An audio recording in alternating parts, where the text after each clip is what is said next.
Bismillahirrahmanirrahim. Assalamualaikum warahmatullahi wabarakatuh. Jumpa lagi dengan saya di Abil Maiwa Channel. Jadi teman-teman, channel ini merupakan channel pendidikan tempat kita berbagi tentang aplikasi pendidikan, Microsoft Office, serta tips dan trik komputer. Jadi Bapak Ibu sekalian, pada hari ini kembali lagi admin akan berbagi sebuah video informasi yang cukup penting, tentunya terkait dengan pendaftaran P3K Guru tahun 2021. Jadi pada video kali ini kembali lagi kami akan menyampaikan sebuah informasi yang cukup penting terkait dengan P3K. Di sini ada artikel yang cukup menarik perhatian di jpnn.com. Judulnya itu adalah jumlah honorer diprediksi bengkak 11 kali lipat, rekrutmen P3K tak tuntaskan masalah. Jadi informasi ini dirilis di jpnn.com hari Selasa tanggal 4 Januari 2022. Nah, dilansir di jpnn.com Jakarta, di sini dikatakan bahwasanya Wakil Ketua Komisi 10 DPR RI Abdul Fikri Fakih mengaku sangat khawatir melihat amburadulnya data honorer. Nah, di sini langsung dikatakan oleh Bapak Wakil Ketua Komisi 10 DPR RI Bapak Abdul Fikri Fakih, beliau mengaku sangat khawatir melihat amburadulnya data honorer. Di sini beliau mengatakan masing-masing instansi punya data honorer sehingga sulit mengontrolnya. Nah, kalau dikatakan masing-masing instansi punya data honorer sehingga sulit mengontrol, nah kira-kira Dapodik di mana fungsinya teman-teman ya? Saya ulangi, di mana fungsi Dapodik? Nah, kita ketahui bahwasanya tagline atau tag dari aplikasi Dapodik Dasmen punyanya Kemendikbudristek itu adalah satu data untuk semua.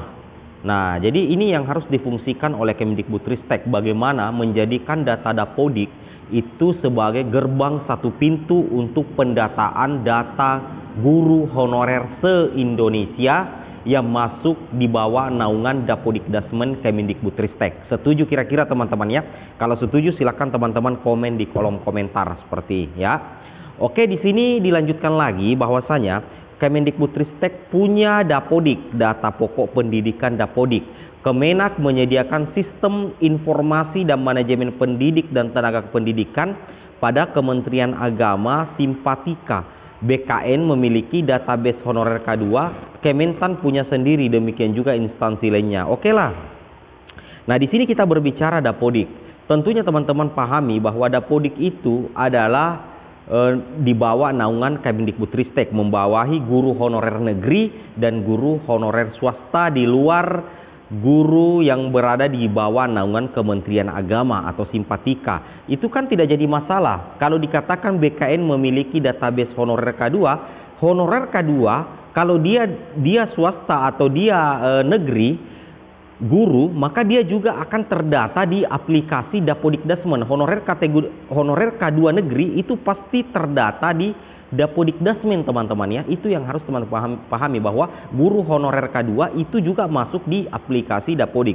Jadi itulah yang admin katakan tadi, seharusnya yang dijadikan pintu gerbang untuk satu data adalah data Dapodik Dasmen punyanya Kemendikbudristek, terkhusus penerimaan P3K guru di bawah naungan Kemdikbud. Karena kita ketahui bahwa program P3K ini diluncurkan oleh Kemendikbudristek, teman-teman ya, seperti itu, berkolaborasi dengan BKN dan tentunya Kemenpan RB, seperti itu. Itu yang harus kita pahami. Nah, di sini dikatakan lagi oleh Bapak Fikri, ironisnya kata Fikri, semua data itu tidak diverifikasi validasi verbal paling tidak selama 8 tahun terakhir. Ini yang jadi persoalan ya. Ini jadi persoalan bahwasanya kalau guru honorer itu berhenti mengabdi di sebuah sekolah dalam rentang waktu 1 sampai 2 tahun, ternyata datanya itu ketika melamar di P3K itu masih terbaca sekolah induknya. Padahal nyata-nyata guru tersebut ini sudah berhenti mengabdi. Nah, ini yang harus diperbaiki oleh Kemendikbudristek terkait penjaringan data final untuk Dapodik Dasmen. Seperti itu teman-teman ya. Nah, ini sudah sejalan dengan pernyataan Bapak Fikri, Wakil Ketua Komisi 10 DPR RI, seperti itu. Dari sekian data itu, hanya database honorer K2 di BKN yang sudah dikunci. Sementara instansi lain datanya masih terus datanya masih terus berubah setiap saat ada penambahan honorer. Nah, ini juga yang jadi persoalan. Seharusnya itu pemerintah itu mengeluarkan aturan secara undang-undang ya. Artinya anggaplah pemerintah itu membuat peraturan perundang-undangan terkait penerimaan guru honor, karena diketahui bahwasanya setiap tahun terjadi penambahan honorer teman-teman ya.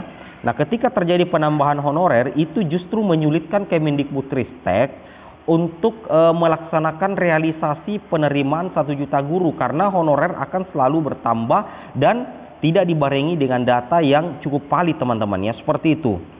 Jadi di sini harus ada aturan terkait masuknya honorer ke sekolah-sekolah. Ini yang harus juga diperhatikan agar guru honorer yang sudah mengabdi lama itu bisa tercover terlebih dahulu teman-teman. Nanti anggaplah honorer ini sudah tercover semua, barulah nantinya itu dipikirkan lagi terkait dengan penambahan honorer. Seperti itu pendapat admin. Nah, di sini kita lihat sejalan dengan itu, jika hal tersebut dibiarkan, politikus PKS itu sudah membayangkan jumlah honorer akan membengkak. Regulasi berupa PP 48 tahun 2005 yang menegaskan tidak ada rekrutmen honorer ternyata tidak ampuh. Sampai saat ini jumlah honorer terus bertambah, dan ternyata pemerintah memang sudah mengeluarkan regulasinya terkait tidak adanya rekrutmen honorer kembali. Itu ada di PP 48 tahun 2005, tapi nyatanya itu tidak ampuh teman-teman ya. Nah, kalau sistem pendataan seperti sekarang tidak diverbal, tidak diupdate, jumlah honorer akan bertambah 11 kali lipat dari sekarang. Wow, luar biasa tegasnya. Nah, kita lanjutkan lagi di sini. Kalau sudah begitu, pria kelahiran 17 Juli 1963 itu, masalah honorer sampai kapanpun tidak akan pernah selesai. Rekrutmen P3K besar-besaran pun menurutnya tidak akan bisa menyelesaikan masalah honorer. Abdul Fikri ini ingat kejadian beberapa tahun yang lalu, yang mana hanya honorer K1 dan honorer K2. Honorer K1 dibiayai APBN, APBD, kemudian honorer K2 gajinya dianggarkan dari luar APBN, APBD. Sekarang banyak honorer dengan istilah macam-macam, padahal masalah honorer K1 maupun K2 belum selesai. Fikri yang intens mengikuti masalah honorer menambahkan kunci dari semua masalah tersebut ialah data. Betul sekali ya, admin sependapat ya. Kuncinya adalah verifikasi dan perbaikan data, contohnya seperti itu. Nah, di sini dikatakan bahwa selama datanya amburadul tidak valid, jangan berharap masalah honorer akan tuntas. Pemerintah, kata Fikri, seharusnya membereskan dulu masalah data. Kemudian regulasi sesuai peta data yang dimiliki pemerintah. Seperti itu ya. Jadi tetapkan satu instansi pemegang database, misalnya diserahkan ke BKN, karena ujung-ujungnya semua usulan pemberkasan penetapan NIP P3K ke BKN juga pungkasnya. Nah, jadi di sini memang yang kalau kita bisa simpulkan, harusnya yang harus diperbaiki terlebih dahulu adalah membereskan terkait masalah data, barulah membuat regulasi sesuai peta data yang dimiliki pemerintah.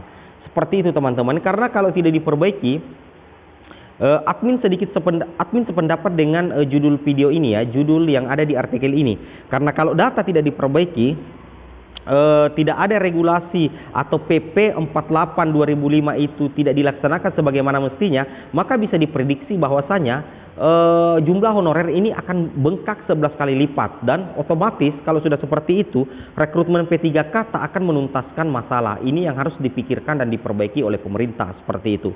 Oke teman-teman ya, mungkin cukup sampai di sini videonya. Assalamualaikum warahmatullahi wabarakatuh.